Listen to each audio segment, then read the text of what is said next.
Halo sahabat hipnoterapi, Rumah Hipnoterapi Adam Hidayat. Assalamualaikum warahmatullahi wabarakatuh.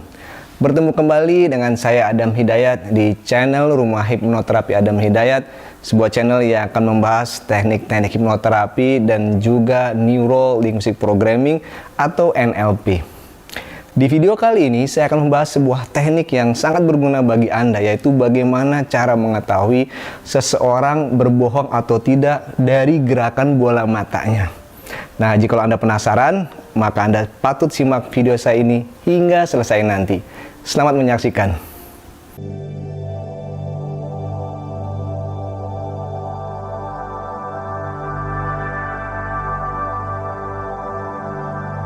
Sebelum saya memulai video ini, izinkan saya mengucapkan banyak terima kasih kepada Anda yang telah subscribe atau komen serta likes, dan pastikan Anda selalu update video-video terbaru dari saya. Baiklah, kita akan mulai pembahasan kita, yakni bagaimana cara mengetahui seseorang berbohong atau tidak dari gerakan bola matanya. Saya akan jelaskan dengan sangat detail dan mohon perhatikan baik-baik. Bola mata manusia bergerak ke arah 6 kuadran yang berbeda. Dan ke-6 kuadran ini bisa dikelompokkan menjadi 3 kelompok besar. Pertama, kelompok visual. Bola mata manusia akan bergerak di area visual, di area melihat, yakni gerakannya seperti condong ke depan, lurus seperti itu, ya. Kadang-kadang ke atas juga. Dan yang kedua, kelompok auditori, ya, di mana bola mata manusia kadang-kadang sejajar.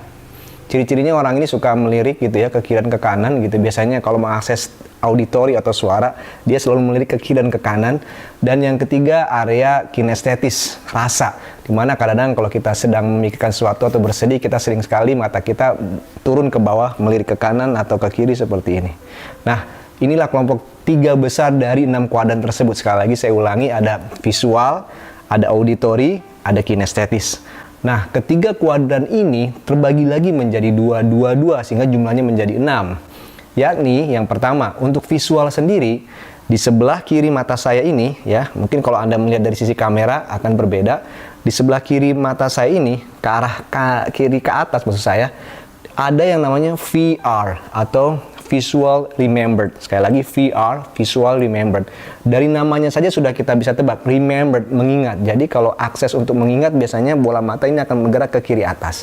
Dan yang kedua ada Visual Construct atau VC. Construct artinya merancang atau membangun. Dan biasanya kalau seseorang yang merancang dari sisi visual, dia akan melihat ke arah kanan atas. Seperti ini. Oke? 2. Sekali lagi di visual 2 ada VR, remembered, dan VC atau construct. Sama halnya dengan auditori, auditori juga sama. Ada auditory remembered di sebelah kiri sini, dan juga ada auditory construct di sebelah kanannya, ya, merancang sesuatu. Nah, sedangkan untuk kinestetis terbagi juga menjadi 2, di mana di K kinestetis itu sendiri, ya, kita simbolkan dengan K, itu berada di kanan bawah K. Ini biasanya ketika orang mengakses rasa sedih, biasanya bola matanya akan turun ke kanan bawah seperti ini.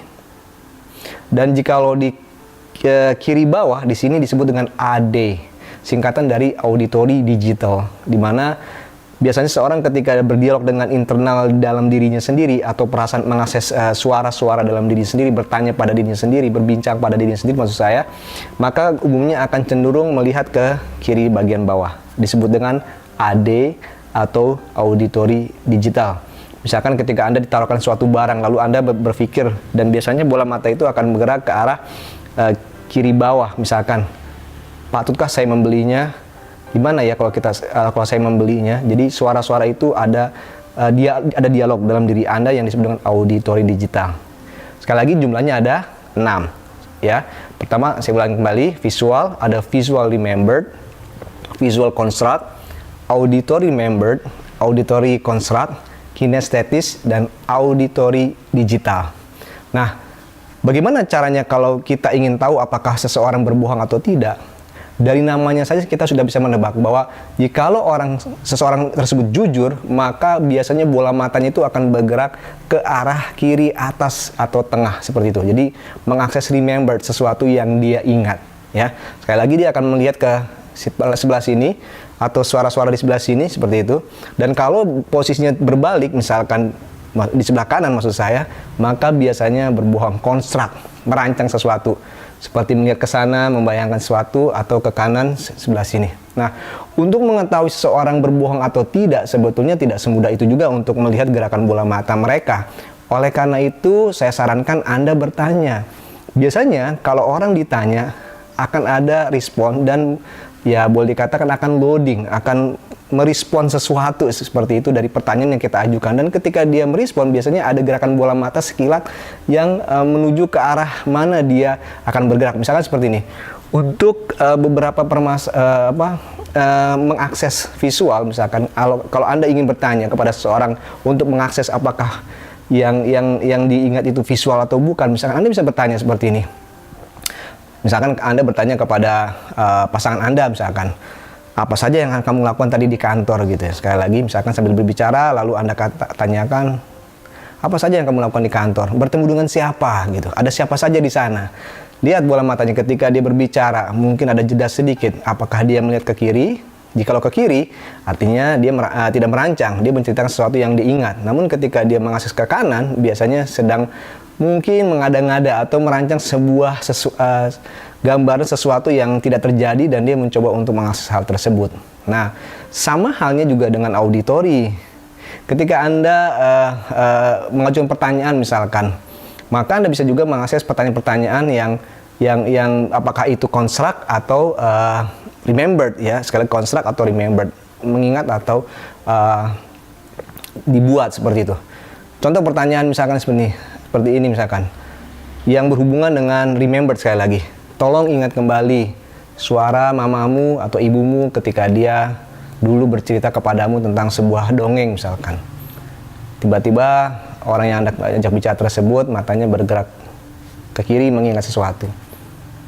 Atau mungkin Anda bisa mengajak dia untuk mendengar suara-suara orang terdekatnya yang pernah dekat misalkan, ya mungkin teman bekerjanya, teman dekatnya, atasannya, dan sebagainya. Dan juga kita bisa merancang untuk maksud saya pertanyaan yang bisa mengakses konstruk ini di auditori misalkan. Coba bayangkan kalau suara mamamu diganti dengan suara bebek misalkan, atau suara mamamu diganti dengan suara yang lucu seperti bintang film atau mungkin artis sinetron yang lucu misalkan, seperti suara ya Po Ati misalkan, seperti itu. Nah, Anda bisa lakukan beberapa kreativitas untuk bisa memancing apakah bola mata itu bergerak dari maksud saya ke arah visual, gambaran, suara, oke. Dan yang terakhir kinestetis. Kalau kinestetis biasanya pada akses-akses yang dirasa. Misalkan seringkali kalau kita berbicara pada seseorang tentang suatu hal yang menyentuh, biasanya kalau matanya secara otomatis langsung turun ke bawah, memang dia sedang merasakan hal tersebut. Artinya apa yang Anda sampaikan masuk ke dalam pikiran bawah sadarnya dan menyentuh dirinya sehingga dia melihat ke bawah, merasakan, berempati, merasa sedih dan sebagainya. Itu saja. Jadi yang patut diketahui adalah gerakan mata saja sebetulnya itu visual. Apakah bergerak ke remembered atau construct, atau mungkin auditory juga ke remembered atau construct. Keempat kuadran ini jika Anda perhatikan mata seseorang bergeraknya ke arah mana, apa yang diakses dari apa yang Anda tanya, respon dia seperti apa, bola matanya ke arah mana, Anda bisa menerka kira-kira orang tersebut jujur atau bohong, seperti itu. Bisa Anda lakukan juga kepada anak Anda, misalkan ketika Anda bertanya kepada anak Anda, loh kamu kok batuk, tadi makan apa, permen ya, atau es krim ya. Kalau dia menjawab dengan pertanyaan sedikit mungkin merancang sesuatu, Anda bisa perhatikan sebetulnya gerakan bola matanya ke arah mana. Baiklah, mudah-mudahan video ini bermanfaat buat Anda. Sekali lagi saya mengucapkan banyak terima kasih. Dan jika video ini bermanfaat, tolong subscribe, like, atau komen di video saya ini.